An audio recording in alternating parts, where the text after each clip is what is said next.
Last but not least, I saved this for last. This is published on June 11th, 2020, not that long ago. And it is, I don't know if you can see this here, COVID-19 Local Community Isolation Site Operation Manual, and it's for the state of Wisconsin. So I'm going to read you, the whole thing is 100 and some pages long. Just have a little bit of it here because there are some really choice things you need to know.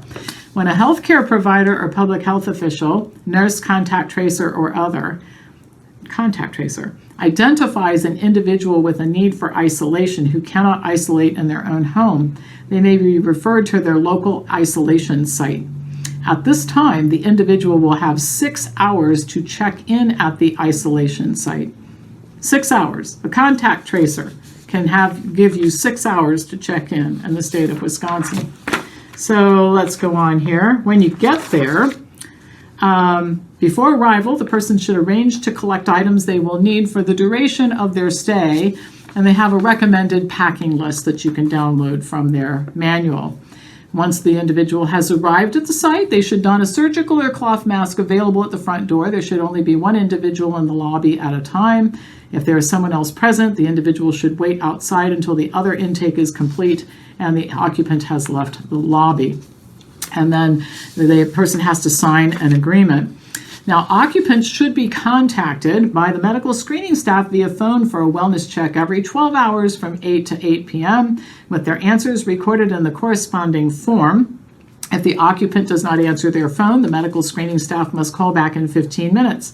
If there is still no answer, the on-site coordinator and the on-site medical personnel will conduct an in-person wellness check at the occupant's room. The staff must knock first, but if there's no answer, they can go in without permission. Now, food is delivered 3 times a day for breakfast, lunch, and dinner. The occupant can request snacks between meals through the on-site coordinator. If this is requested, appropriate site staff will need to deliver the snack in the same way a meal is delivered. Food for the night shift staff should be delivered with dinner and placed in a fridge. So you have to ask for food. You can't go out and get it on your own. You're essentially under room arrest when you get quarantined in this place. If an individual delivers a package for the occupant in isolation, they must open it up and show its content to the on-site coordinator. Any non-permitted items must be removed from the package and given back to the deliverer and a delivery to occupant slip signed by them. Once the site coordinate confirms the contents of the package are permitted, they should call the occupant to inform them a package will be delivered to their room. The coordinator can then place the package outside of the occupant's room, knock twice to alert the occupant, and walk away. Sounds like prison, doesn't it?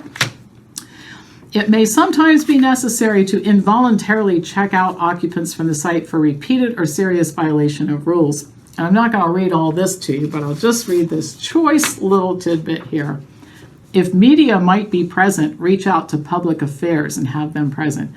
Communicate to the occupant that they have 1 hour to gather their belongings once they've been informed that they're being checked out. So there's a whole, this is, again, I'll just show you this. I printed out the first page and some selections from it. And this is being done in every state. I reported either last week or the week before. I'm not sleeping these days, so I can't remember when I did what. But I reported on, I think it's the state of Arkansas has camps that you can be sent to. And this is the manual from the state of Wisconsin. And I suspect all states have them. And this does not sound like freedom and democracy to me. This sounds like communism. It sounds like Nazism, locking people up in camps. It sounds like something we need to get rid of. That's what I think. Okay? I don't know what you think about this. And I want to say something. I get, as you might imagine, a lot of